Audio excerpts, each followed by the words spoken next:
Welcome to Eyes on Tomorrow. My name's John Ferris, ophthalmologist. And my name's Dermot Keogh, optometrist. Dermot, it was absolutely fantastic to be invited to go to the Irish College of Ophthalmologists meeting again, and my first trip to Galway, to the west of Ireland, the Wild West. It was another first, and we had a great time, didn't we? And of course, it gave us the excuse, if one were needed, to have a conversation with a rock star of ophthalmology and fellow podcaster, Professor Uday Devgan, the renowned LA cataract surgeon and creator of the Cataract Coach website, which is known to every ophthalmologist on the planet. So sit back and enjoy our conversation with Uday. But before doing so, don't forget to subscribe to Eyes on Tomorrow at substack.com. So, today we have Professor Uday Devgan. Uday is a renowned Los Angeles cataract surgeon. He's ranked #1 eye surgeon in California and #2 in the USA out of 15,000. He's also a key opinion leader in ophthalmology. Sometimes. Uday has been the clinical professor of ophthalmology at the Jules Steins Institute, UCLA, the most decorated, awarded cataract trainer in the history of that institution, and clinical professor at the Olive Grove Medical Center. He's been an active surgical trainer for 200 residents. Yeah, 20 plus years. Yeah, fantastic. And of course is most famous for the superb Cataract Coach website. Uday, welcome to Thank you, guys. Eyes on Tomorrow. Yes, welcome, Uday. We always like to start back at those early days. Now, you just briefly said you're based in Los Angeles, and you said your clinic is only 10 kilometers from where your actual... From my high school. From your high school. Right. So tell us a little bit about those early years and that pathway to ophthalmology. Well, it's kind of just luck sometimes. I don't think anybody's planned from a young age to go into ophthalmology. I didn't even know what ophthalmology was. Yeah. But at a young age, I wanted to go to medical school for sure. And I just love Los Angeles. For me, it's home. I've been there forever. So I did all my schooling, all my training right there in Los Angeles. I just never left. Yeah. And was there anybody like in that school that made you think you want to go to medicine? What was it that said, I want to do medicine? Well, both my parents, who have since passed, were both physicians. Ah, okay. And so they had a obviously very positive impact, because then me and my siblings were all MDs. Ah, okay. And then my parents gave me an offer I couldn't refuse, which was, you don't have to go to med school, but if you go, we'll pay for it. I was like, well, do I get a job after university, or do I just I could just delay getting a job, just go to med school, it'll be fine. I like to study. Yeah. So I went to med school. Fantastic. And influences in med school, you say parents were physicians. What was it in those early days that made you think, you know what, I think it'd be good in my hands? Was it always going to be a surgical career of some description? For sure, I loved working with my hands. One of my favorite things was the big hospital I trained. I went to USC, so University of Southern California. I went to this huge county hospital, which is kind of like almost a charity type hospital. And the ERs, the emergency rooms, were so busy that they had a laceration room called a LAC room. So when it comes into the laceration, there's so many of them. They're not even sewn up by physicians. They're physician assistants, PAs are doing all the work. So I'd go to that room on my free time, and I'd just ask them, could you teach me how to sew this up? And learn all the kind of various sutures and stitches. Wow. And then I'd just go there with my headphones. And back then it was a Walkman. Walkman, Sony Walkman. Yeah. Right, and then I'd go and just listen to music, and I'd just sew these up, and I just really took pride in it. Yeah. And so I think that was a very helpful thing that I really enjoyed working with my hands. And then I wasn't planning to do ophthalmology, I just happened to have in my schedule a break of 3 weeks. I said, let me put an elective in there. I said, let me just try ophthalmology, see what it is. And it was my favorite thing now, which is a white cataract. A woman with bilateral white cataracts who comes in literally holding the walls to get in the clinic, has this beautiful, elegant surgery. And the next day, she's normal. I was like, I just witnessed a modern miracle. That's truly amazing. Yeah, and it's something we sort of not quite take for granted, but you don't realize the impact that has on the young medical students when they're coming in and they see that sort of thing. That sort of light bulb moment. Wow. As you say, it's a sort of a modern miracle. It truly is. I mean, it's to make a blind person see. Yeah, it's cool. Very cool. So yesterday we heard a lot about pathways, care pathways. I know you were on some of the panels.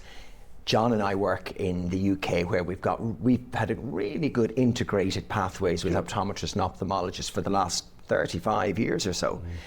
In America, it's a little bit different. There's a little bit still of maybe some animosity in certain parts of America. tell us a little bit about what the state of play is and what your feelings are about integrated pathways, optometrists, teams in general. I think it varies. I think in my situation, I'm so thankful to have an entire team. So I really value the optometrists. Like in my clinic, I don't do a LASIK ablation based on my refraction. I do it based on theirs. They're much better than me, I promise, when it comes to that. Or even imagine things like certain ocular surface issues. They have a lot deeper expertise there. So sometimes it's easier for us to, really subspecialize. Yeah. Could I do some diabetic panretinal photocoagulation? Yes, but should I? Nah, let me send to a retina doc. Yeah. So now we're so funny, we split the eye up into these little segments. If you tell your GP colleagues, oh, I don't do the whole eye, I just do this 200 or 300 microns of tissue called the retina, a few cell layers, they'll think you're crazy. And so I think ultra specializing and having a whole team is probably the best way of doing it. And also because there's quite a deficit now moving of ophthalmologists in the US, isn't there? What is it, like 500, did I hear you say, like 500 a decade are now retiring? Well, it's more than that. Okay, so that's got quite an influence. So it will be really important to have, a team approach and integrated approach so you guys can do the surgery, won't it? Yeah. I think we should work to our highest ability. Like in my clinic, could I answer the phone? Yes, but should I? So could I do the refractions? Yes, but should I? So should I do the surgery? Yes, no one else other than me can do the surgery. So I should probably really put my energies into that. And when it comes to sort of some of the turf wars there have been in certain states, it struck me, I was in the American Academy about a decade ago, we're doing simulated surgery, and this lady from Arkansas approached me and talked about the model eyes. Can optometrists buy these model eyes and learn to do cataract surgery?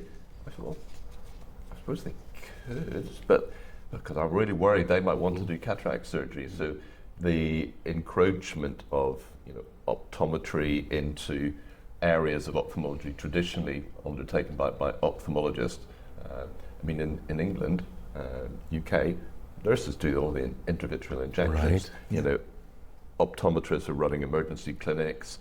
There's an extended role of optometry. Is there still some things that need to be worked out in the States with what optometrists are legally allowed to do? Well, it varies so much in the US. So each state has its own rules, their own regulations.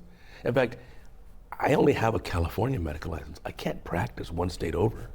Really? Wow. The USA is split so that I have literally a California medical license. I cannot cross a state line and practice in that place unless I do the full application and get a state license for, let's say, Oregon or Nevada or some other state I get.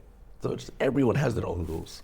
But I found, certainly in my area in Los Angeles, I haven't found a single optometrist who wants to do surgery.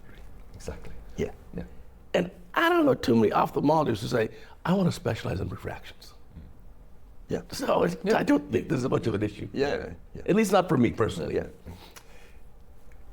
Thinking for young ophthalmologists, we met lots of them last night, enthusiastic, dynamic.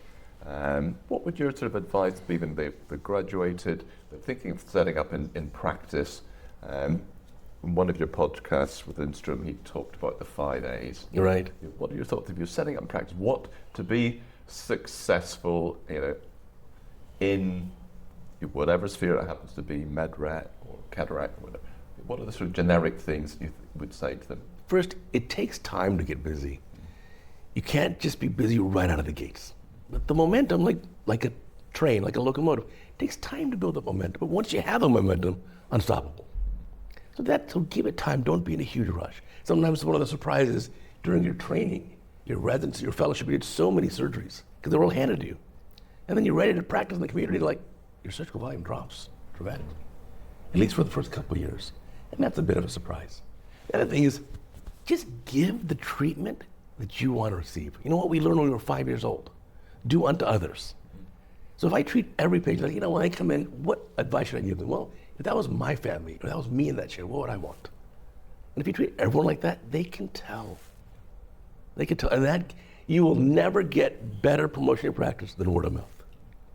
Because one of the dilemmas that people have in the UK when they come out, because a lot of them aren't really prepared to wait and do what you just said, build up slowly. They get seduced by corporate bodies who are providing independent cataract surgery, and they say, well, I can be a salaried ophthalmologists, and which seems really good pay initially when they're starting off, but they are sort of beholden to the corporate, bodies, and they're an employee as opposed to somebody who's guiding their own practice. And that's certainly a dilemma facing some of the young ophthalmologists we spoke to last night.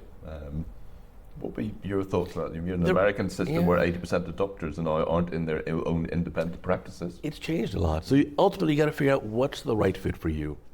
And there's no one answer. It kind of depends on what you like. You could do full-time academics. You could do full-time as an employee for a group. You could do multiple different, gigs at the same time. You could just go solo. You could set up a partnership with your friends, your colleagues.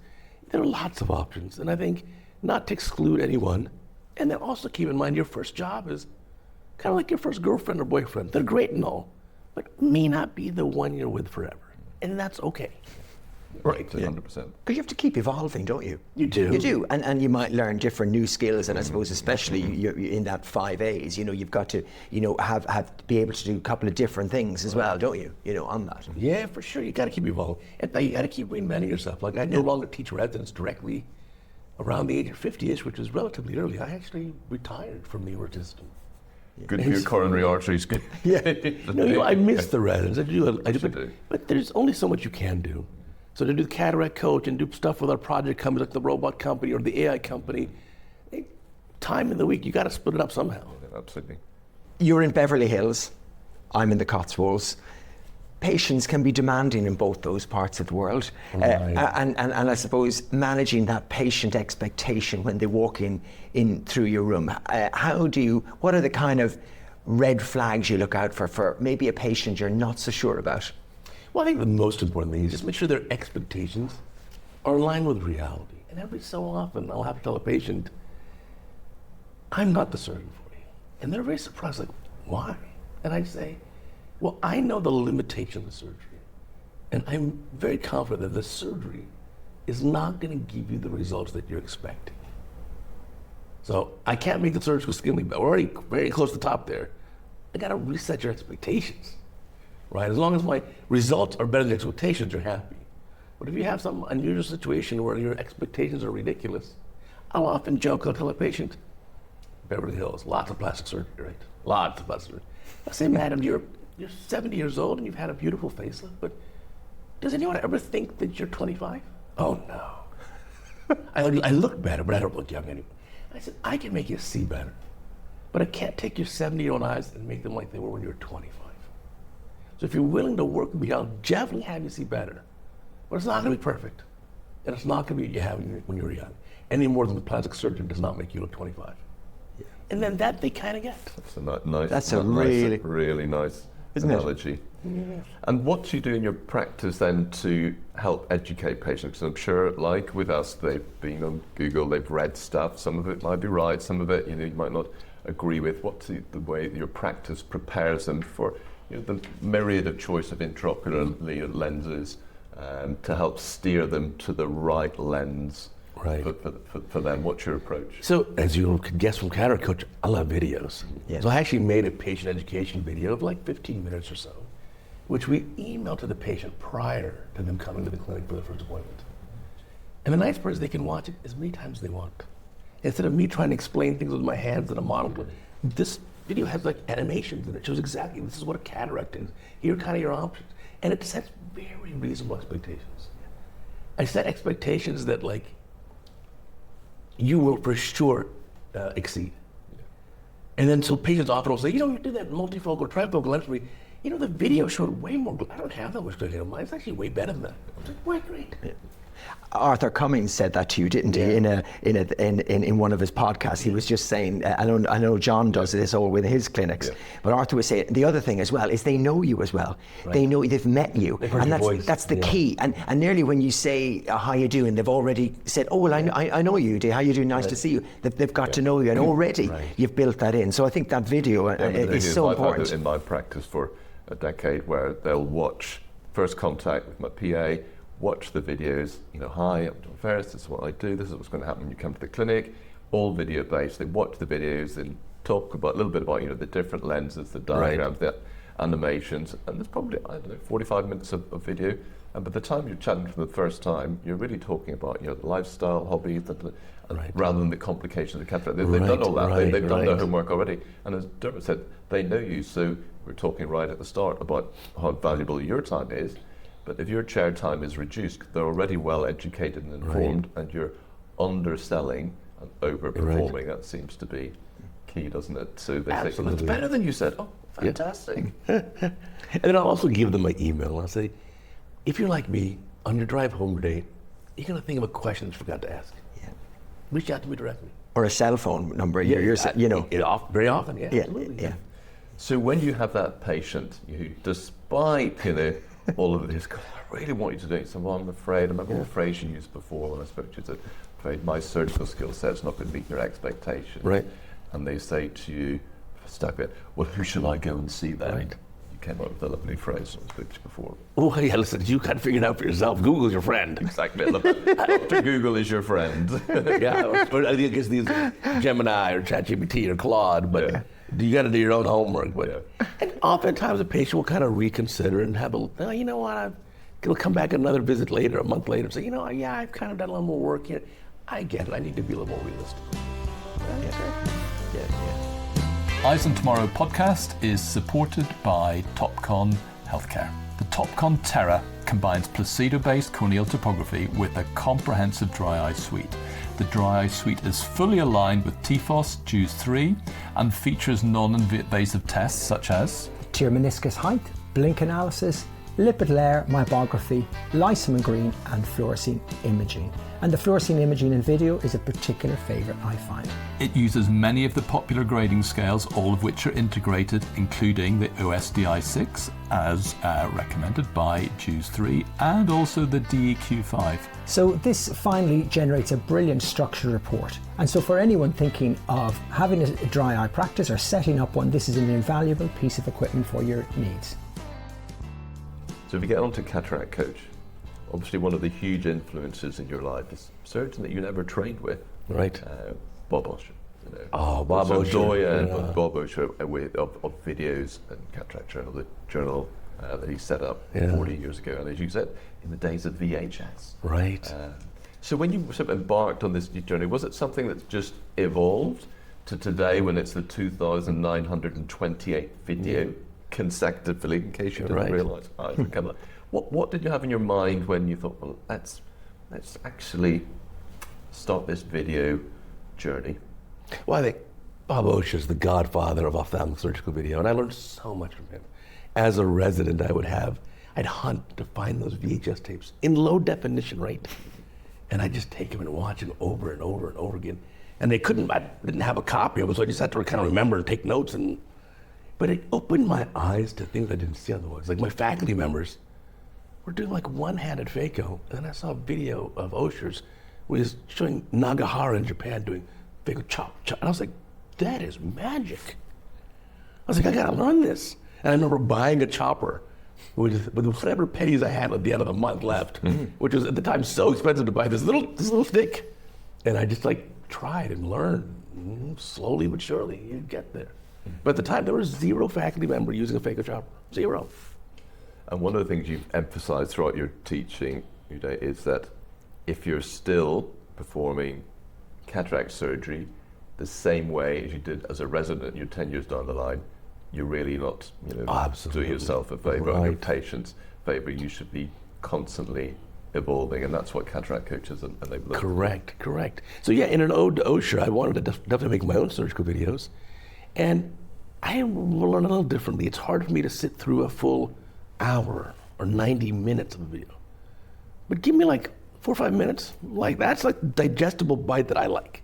So I'd rather learn a little bit something every day in a few minutes than sit there, once a month for an hour. So when you had the residents coming through to UCLA, they've maybe had 5 or 6 other surgeons they've trained with. We see it all the time in the UK. And there's some that are very prescriptive. Their bosses that you must do it this way. This is my way. And when I talk to them, I say, well, you kind of have to go along with that because you're learning. Yes. But to select over the course of your residency and your fellowship the different bits from different surgeons that are going to suit you. You. What was your approach when they were coming through to you? I said, whenever you're with various professor or consultant, do things his way or her way. So this professor likes you to drape this way. This one does it this. Just do it that way because that's what they want. And they're taking a sacrifice. They are limiting their income from doing private patients to teach you for basically pennies. So the respect is just do it their way. And then when you're done with your training, amalgamate it all together. You pick and choose what you think would be best from each of them and develop your own stuff. Or if you think of a different way, well, then do it your way. But I think, yeah, the thing you said earlier was just you have to evolve. Like residents were surprised. I talked to some residents here who were just like, well, try to do this fellowship and the other. I said, did you realize when I finished my training, anti-VEGF medicines didn't exist. There was no OCT machine. There was no femtosecond laser. There were no phakic lenses. There were no EDOF. And these things didn't exist. You have to keep learning. One of the phrases which really resonated with me, and certainly with the work I've done with Orbis, the Fly Eye Hospital, is democratizing access to high quality training. Cataract Coach is free. Yeah. Anybody can watch it. Your amazing selection of videos you've now curated in for the residents, the PDF, which they can print off. It's providing the access to training. But unfortunately, unlike the US and the UK, Europe is a whole swathe of residents who get maybe none or maximum 20 phacos in 3 years, where people are actively not being taught cataract surgery. And when I teach the residents in courses, they say, I know I'm even being taught the wrong thing. They've watched your videos. What would your sort of message be to the sort of European ophthalmologists about that sort of protective practice? Well, the onus is on you to be self-taught and keep learning. That's the onus. How did I learn to do DMEC surgery? By watching videos. Hello. So what you learn in your residency or fellowship training is literally just the building blocks to help you continue to learn. But you've got to be committed to learning on your own in perpetuity. And you're right. There are some programs where you'll get very little surgery. Or even it goes back many years, decades ago, when I watched Osher's VHS tape of Nagara. That opened my eyes. There's another way of doing this I didn't realize. And so then the onus was on me, like I had to figure out how am I going to learn this. But at least you were still getting the opportunities to go into the ER. These young surgeons aren't even given the opportunities to go in. They've watched the videos, they've been in the courses, they're primed and ready to go, and not because of protectionism. Yeah, that's a real problem, and I don't know if I have a great solution for them. Because interestingly, in the States, incredibly competitive, medical, marketplace, that doesn't happen. The training is still good, but in Europe, certainly Italy, Germany, France, Eastern European countries, it's absolutely rife, even at the top of these organizations. I think the US has guidelines. We call it the ACGME, the American College of Graduate Medical Education. So like for residency, ophthalmology residency, you basically have the same curriculum, the same set of books you use, the same minimum surgical criteria you have to do. I think it's not a large number, I think it's something around 80-ish cataracts you have to do. Yeah. Is the minimum. It'll vary from that, but even varies among residents. One of the philosophical issues I had was, do you give residents equal opportunity or give them equal outcome? So I'm a fan of giving equal opportunity. So for every senior resident, you each get exactly the same number of operating room days, but the same number of hours even. And depending on how efficient you are, you may get more cases done or less. Whereas the opposite side of the coin, which I'm not a fan of, is equal outcome. Like, well, you're a slower surgeon, so you'll get twice as much operating time as that surgeon. That's not realistic. That's not reasonable. But that was the push, really was. But I'm much more a fan of equal opportunity, and then you have to seize the opportunity. It's interesting, there's been some recent publication talk about opportunities for female residents across lots of surgical specialties are diminished or less than it is for their male. Why would that be? I'm not aware of that. Well, so this was in sort of general surgery and things where maybe they're just not as pushy, coming forward and getting the exposure. About 25% less time. It was a US publication.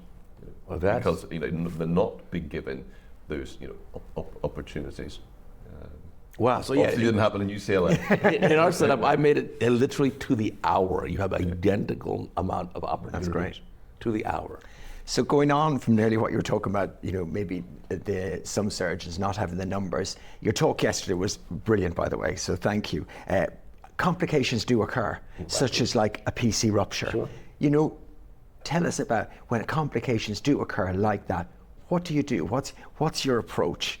Right.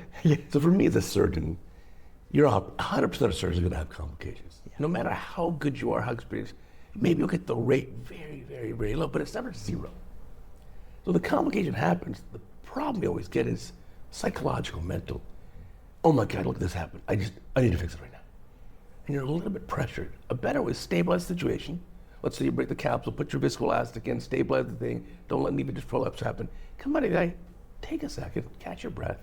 And then a mental trick I like to use is, imagine the patient was referred to me with this complication. It's my job to fix it. For reference, if I go in, I'm helping a resident doing surgery, and that resident breaks the capsule.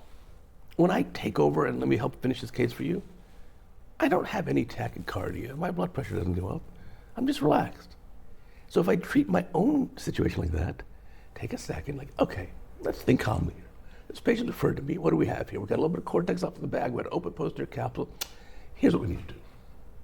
And then imagine, so I take myself out of it for a moment and say, okay, the patient was referred to me. Now how do we fix it? And then I can stay a lot calmer and actually have a much better outcome. And of course, having a calm team around you is important as well, isn't it? Sure. You're building a really resilient team of nurses and everyone around you. That's really good, isn't it? So how have you gone about you doing that? Can you be the best surgeon in the world? But if everybody doesn't know their role, I mean, I often liken it to the Formula One pit crew. Right. You can change those tires in 3 seconds because everyone has a defined thing. So what are your sort of your tips for communicating amongst theatre? Viscoelastic's gone in, you've had your pause, you have a breath. What do you actually say? Because your patients are awake. I know they might have a bit of sedation on board, but certainly when I'm operating, they don't have any sedation. So what will your tips be for talking to your team and having the team who deal with this, in your hands, very rare complications. So it almost becomes harder because that happens maybe once every 2 years. You know? I think first for us, it's just having things already set up.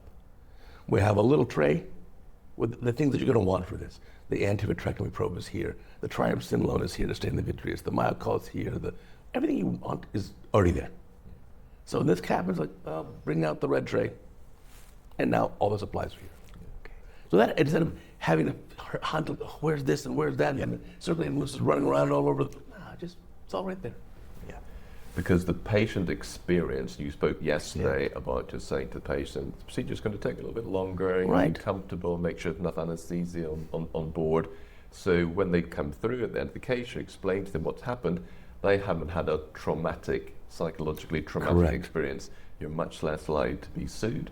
Because it's, well, actually everything seemed calm, it took a bit longer, I'm aware that was an issue, but if there seems to be a commotion going on, even if you get a brilliant result afterwards, they say, hold on a second, something was going absolutely pear-shaped. And then it's you as a certain staying calm. Don't raise your voice. I like it a very calm atmosphere. I don't play music in the operating room. I like it really quiet. There's no chit chat in my operating room. We don't ask, the nurses don't say, hey, how was your week? No, we don't. But we're talking, any talking is only about this patient and this surgery. 100%. Larry Benjamin is a doyen of British surgical training. He talks about his dinner party voice when it goes, could you please, Uday, pass me the salt and pepper? It's, sister, please could you pass me the antivitrectomy? Thank you so much. And if you're calm, my father was an obstetrician. We lived half a mile from the hospital, 1 and 2 rota. The phone would go, and he'd have to go in as an emergency. Never saw him run. Never. I said, Dad, why? They seem pretty worried. Because if I run in to the delivery room and I'm sweating, everybody's on edge. If I just walk in and chat, we'll handle it. We'll handle it. And so having that atmosphere is really essential. When it comes to then being a complication, what's your approach to seeing the patients, post-op? How does it differ then from the routine? Well, you've got to hold them closer. And sometimes when you're a young surgeon, your inclination is you don't want to see them, push them away. It's the opposite. You need to hold them closer. Because if they have a complication, let's say like a broken capsule and vitreous prolapse, well, their risks increase. The endophthalmitis risk is 10 times. Retinal breaker attachment is 10 times. Their cystoid macular edema risk is 10 times. You need to hold them closer. And the patients, they just want to know they're not going to be abandoned. you've got their back. Right, whatever it takes. So I think getting that across, and it can be also somebody's body language. I had a patient where, beautiful surgery, but didn't get the refractive outcome we wanted. And so I walk into the patient's room and there's a sticky note my staff put on the door, this patient's upset. So I said, Lena, I walk in and I said, Mrs. Jones, if I were you, I'd be upset. She says, really, why? And I'll get the printout or the chart or whatever, and I'll say, instead of being opposite her, I'd come next to her and say, you and I wanted you to get beautiful 20/20 vision, but you see how you've healed up right here? It's just not cooperating. We're gonna fix that for you. It'll take a little time extra, we'll do a little PRK for you, we'll get you there, don't you worry. And then you'll be really happy. And she's just like, wow, okay, sure. Yeah. So you've not hidden from it. You've gone straight on into it. Yeah. And then it's me and the patient versus this issue. Yeah. Not me versus the patient. Yeah. And the body language is sitting next to them shoulder to shoulder, Yeah, and yeah. that helps a lot. Yeah. Good tip. Yeah, nice tip. Future of the big meetings, the academy, the ASCRS, you say you do your learning from videos. Right. I just got the impression listening to the podcast, you think maybe the days of these, big meetings, sitting there in front of, lectures, is perhaps outmoded. What are your thoughts on the sort of medical education in that sphere? It also depends a lot on the meeting. Like the ESCRS, last time in Copenhagen, year before that in Barcelona, coming up this fall in London, is such a great meeting. Like my American colleagues, you're sleeping on this meeting. You need to come to this meeting. Yeah. It's the most popular meeting in the world. Worldwide, ESCRS, yeah. 15,000 people. Yeah, it's grown tremendously, and I think I get a lot out of that meeting. I think even the way they arrange it, the way they do the program, they really put a lot of effort. And so I think to me, no, a meeting like ESRS is only going to get better, and I will not miss one. Yeah. On the other hand, there are other meetings, like some American meetings, but where the attendance keeps declining every year, like really to a bad problem. Like compared to pre-COVID versus now, it's maybe half the attendance. So why is that? Well, the first you got to ask yourself, what do you get out of the meeting? Do I already get this somewhere else? And then also, what does it cost to go to the meeting? I think sometimes now any U.S. meeting, you're looking at $1,000. Actually, it was this last meeting I went to was ASRS. The badge was $1,400. Just the badge. And then you got to pay, I don't know what it is, $700, $800 a year to be a member of ASRS. Then you pay your airplane ticket. You're paying $500 a night for the hotel. And you're like, okay, I'm going to spend like $5,000 or $10,000 on this. What am I going to actually get out of it? And with that in mind, I'm actually not going to the American Academy of Ophthalmology meeting this November. I'm just said, you know what, this year I don't really need to go. Yeah, that's unusual. Yeah. And interesting, when I speak to friends in industry, the financial cost to them to have the stand, to have the Topcon stand, the Alcon stand at meetings is going up and up and up. And they think, and the footfall is going down. They say, well, hold on a second.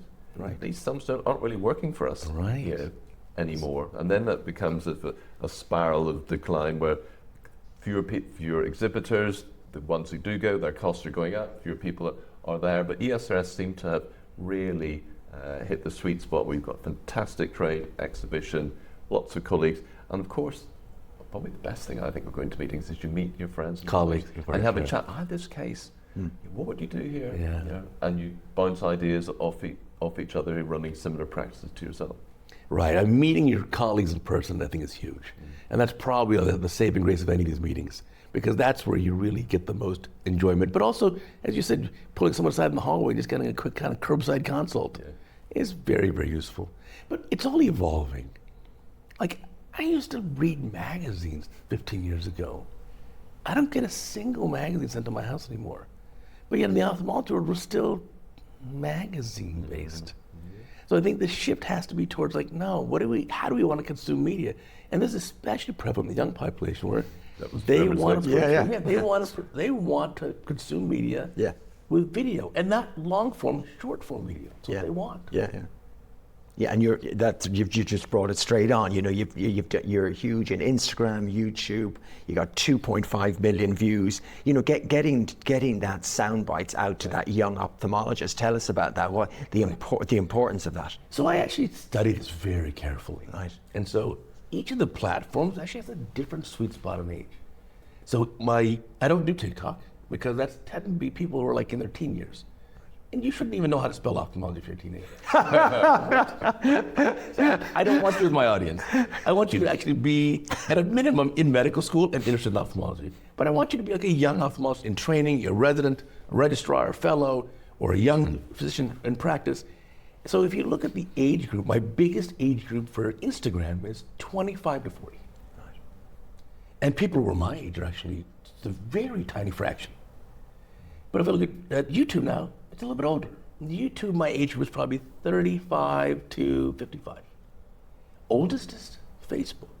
Facebook people who browse my content there is probably 45 to 70. So all a little bit different. And I've got to unfortunately make the videos different. Right. So as you know, we do, there's landscape mode, which is how I do the YouTube videos. Yep.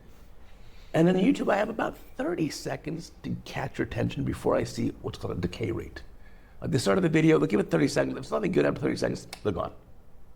So I don't want to see that decay. So I got to show something interesting within 30 seconds. Instagram is the same video every day, but it's a clip that's done differently. First, it's done in portrait mode. As you told me last night. Right. And I've got 3 seconds to get your attention. Otherwise, they just swipe and they're just gone. So I cut the clip a little differently, and it's not the full clip. YouTube, I can have a 4 or 5 minute video, 10-minute video if I want. But on Instagram, I try to keep it to 2 minutes max, and I have to hook you within 3 seconds. So that obviously creates more work, Uday, you think, rather than doing the same video. Yeah, it's a lot of work. So on the subject of social media,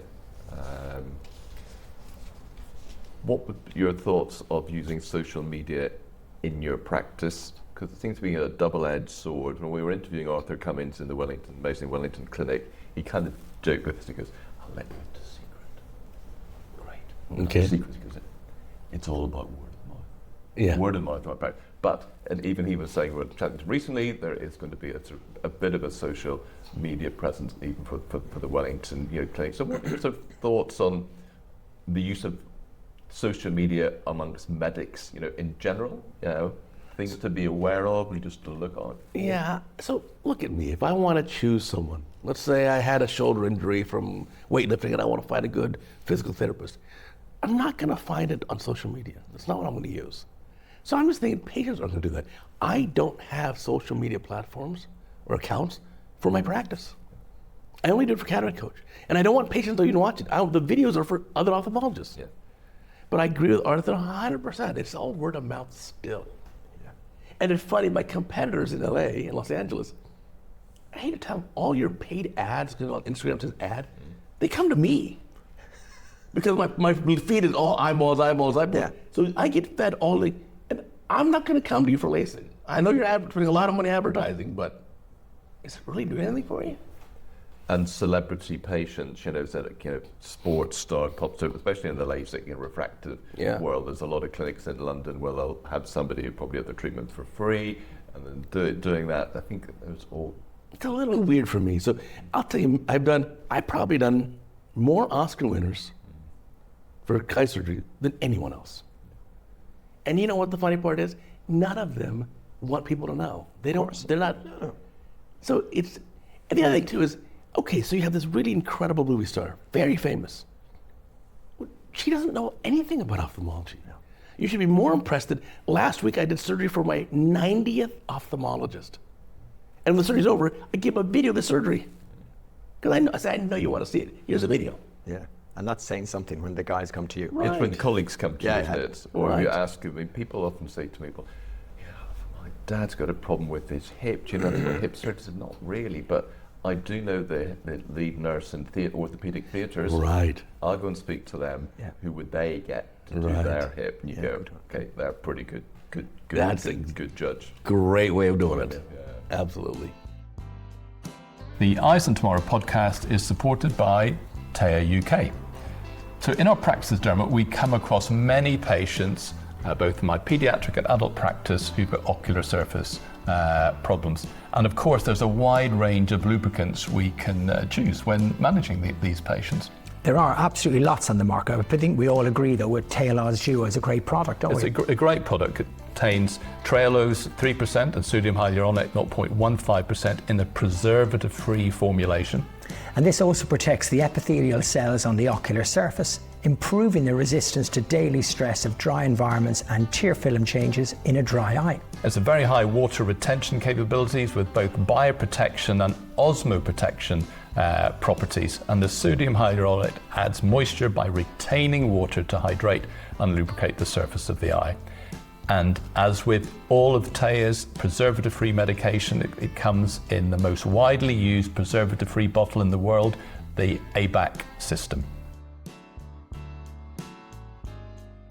I have another question to go on to and a slightly segue across. Yeah. You've achieved fame, fortune. You talk though a lot about balance in life, and it's probably one thing, and then also contentment. Right. Contentment, you say maybe you still feel you've not hit that contentment button yet. Yeah, life is always a zero-sum game. Yeah. Any amazing plus in your life, I promise, are always balanced out by equal negatives. No one has this fairy tale life ever. And you just don't know what their negatives are. Everyone's got their own challenges sometimes. So I always think if I'm kind of down in the dumps, you say, just hang in there because good times are around the corner. And similarly, if I am flying high, enjoy it now because tough times and challenges are coming. And my whole life, it's always been ups and downs. I'm really back at zero. Well, Lancaster said that yesterday, didn't he? And I always agree with that, having had challenges in my own practice over the years. You have this, don't you? You know what I mean? You have good days, bad days, and it's ups and downs. And of course, other things that will bring you back to earth are your children. They're good old levelers. I mean, they'll soon tell you, hey, Dad, you're not so good after all. Yeah, exactly.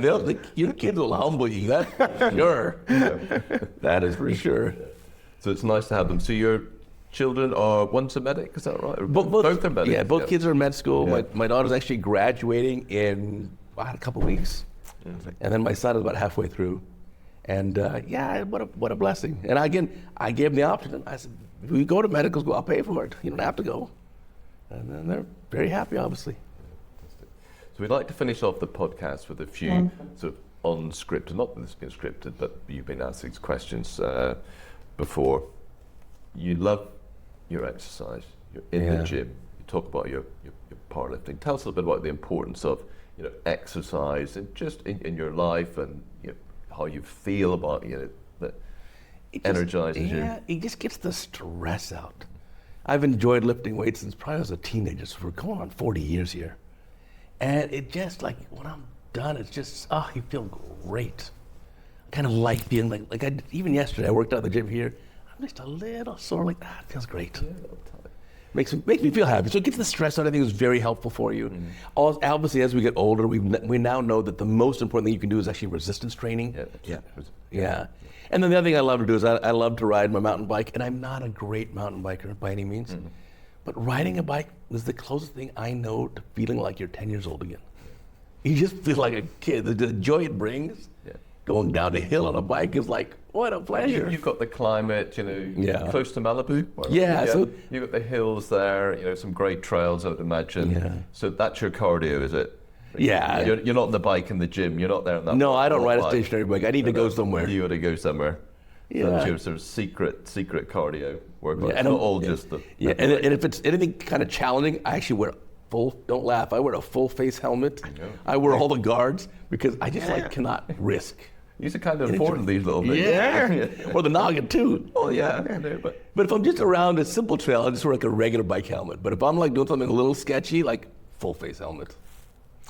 So you've traveled to loads of different places. Right.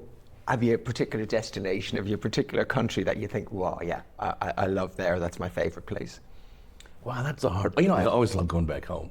I really do. The amount I travel, which can be 20 plus countries in a year, there's no place like home. It's just like the comfort of your own bed is like, oh God, it's just magical. So I've had a great time everywhere. The beauty is all my travel is essentially, I think 100% of it is ophthalmology related. And just to spend time with colleagues and so fun social environments as well. Like the black tie dinner we had here last night. I hadn't worn black tie in a couple of years. That was so much fun. Yeah. Even if I had to schlep the tuxedo from Los Angeles to Ireland. And what a tuxedo it was. Yeah, it was. You'll have seen it, if you're watching this, you'll have seen the picture of us before. Dermot in his velvet green, Uday. I'm actually managed to get my bow tie matching your tattoo. Yeah. So do that. You live in LA, the home of the movies. Yeah. When you're sitting at home, chilled out, is there a movie you'll go back and watch time and time again? Do you have a favourite sort of genre or a movie or actor you think, actually, I'm just going to chill out, big screen? You know, I don't watch much TV or movies, hardly ever. And part of it was when I was a kid, my parents were super strict. We were allowed an hour of TV a week scheduled in advance. So I just kind of never got into watching TV. I'll oftentimes have celebrity patients on my staff say, do you know who that is? I have no idea. So I'm not big on those. Yep. The movies I do enjoy, kind of, if I put some on in the background, are the movies kind of I grew up with. Like, probably my favorite would be like Ferris Bueller's Day Off. Well, my next take. Right, John, there you go. But it was just what a fun movie. I mean, he puts the car and he puts it in reverse track, reverse the mileage on the Ferrari. Back through the back of the garage. It's just a fun movie. I've seen it so many times. Like, I probably know half the lines of the movie. Yeah. My kids get so annoyed about watching a movie and like coming up with the lines, go, shut up, Dad. We're watching it for the first time. Yeah, For the 20th time. kids will humble you, that's for sure. Again, you're super successful as an ophthalmologist and everything, but if there was anything else in another life, is there anything else you think, if I didn't do ophthalmology, I might have done that? Or Well, hanging out with these engineers so much, really attracted to that. I really enjoy that. So if I look at like my own Instagram feed, I do a lot of stuff that like, I get math channels that I look at, engineering channels. It's just fascinating. And there's part of me kind of wishes like, God, maybe I should have done engineering instead. I don't know if I'm smart enough to do it, but I'm really attracted to it. yeah, because of course their influence now with large language models and AI is just enormous for you guys, isn't it? Yeah. Final and maybe trickiest question today. I know when you came to Scotland, you shipped home some very nice malts. Yeah. So, choice. Some finest Kentucky bourbon or some aged single malt Scots whiskey. You can only have one. Gotta be American, gotta be bourbon. In fact,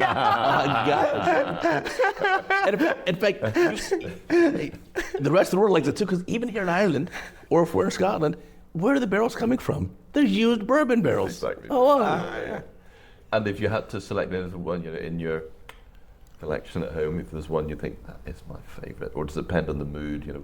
For the predominantly got a sort of UK and European audience, tell us a little bit. What makes the bourbon different to the malt whiskey? What is it about it that you really? What's sweeter? Yeah. So bourbon's at minimum 51% corn as the carbohydrate, as the grain. It can be, and then the other things as well. The other part is that it's always aged in a brand new American oak barrel that's been charred. And so it just extracts more of the sap, the sugars out of the barrel. So it's always sweeter. So if you try a bourbon and try a Scotch, try an Irish whiskey, you can always tell the bourbon, it's the one that's slightly sweet. Yeah. But with that said, I rarely drink anymore, unless you're with friends. So I think the real purpose of any whiskey, whether it's Scotch, Irish whiskey, or bourbon, it's the people you share it with. 100%. I think that's the beauty of it. Oh, yeah. And hopefully this afternoon we'll be able to take you down into Galway. We're in Galway today at the Irish College of Ophthalmologists meeting. Galway, very famous for its social life and its music. Yeah. And at least we'll be able to look at some of the amazing selection. Maybe sample one or two. Yeah. Uday, it's been an absolute pleasure to have you here and to ask you the questions instead of you asking us the questions. We just thank you for all you do for surgical education. You're absolutely a rock star. And my trainees, first thing in the morning, they get their email, and I know you set it out at 5 a.m. East Seaboard time, so which is about coffee break time in the UK, and they will do, quick, gotta watch the Cataract. Gotta watch. It's part of that. It's a labor of love for sure. Yeah. Fantastic. Thank you so much. Thank you guys for having me. What a pleasure talking to you. Really has been a pleasure. Thanks. So we hope you've enjoyed that conversation with the wonderful Uday Devgan.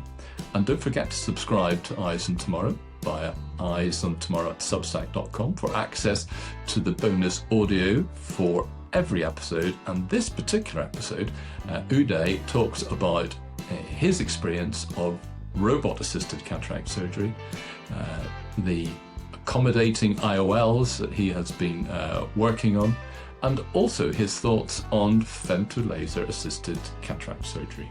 And you will also have access to our monthly newsletter with its carefully curated content specific to the podcast. And of course, the back catalogue, which is excellent for your CPD. So just thinking back about our time with Uday, just a couple of quick reflections, really. I've met Uday on many occasions. He's wonderfully engaging, but it was fascinating spending 2 or 3 days with him in Galway, seeing how he interacted with the colleagues and with the trainees in particular. He's held in such high esteem. And the Cataract Coach website, by the time we're recording this, he's approaching his 3,000 consecutive video, and as he put it, democratizing access to high quality cataract surgery training. So a real privilege to talk to him, but also insights for optometrists and ophthalmologists dealing with patients with cataract. absolutely lots of insights for everybody there, really well. How to deal with difficult patients, how to talk to patients about different choices of intraocular lenses. So lots of practical tips as well. So many thanks to Uday for giving up his time with us in Galway. We'd like to finish off by thanking the supporters of our podcast. So that's Topcon Healthcare and Théa UK. And also special thanks to Matt Hill and the team at Rethink Audio. And next month's episode features who, Dermot? Conan and Minakisha from the Dry Eye Centre in London. Yeah, so don't forget to tune in to that, which will be going live in mid-July. And until then, it's goodbye from me. And it's goodbye from me.